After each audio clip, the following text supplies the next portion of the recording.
Hey guys, welcome back to my YouTube channel. Today's tutorial is about invisible lock. As you can see, we're shaking it, so it means it's less painful.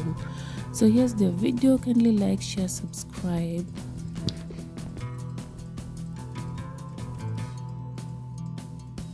Follow the steps keenly. It is very detailed and easy to learn. So guys, we used fluffy kinky to do this.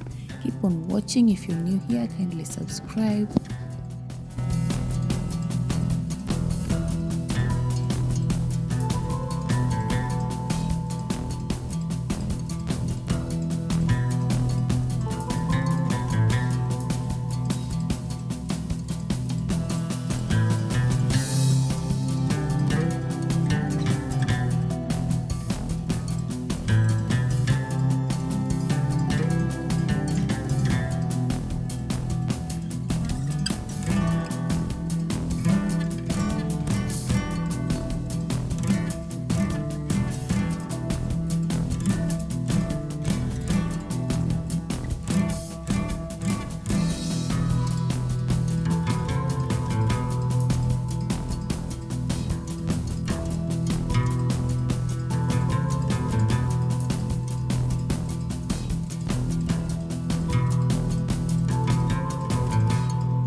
As I said earlier, this is less painful and I just love the outcome. Look at the partition, it's very neat and well done.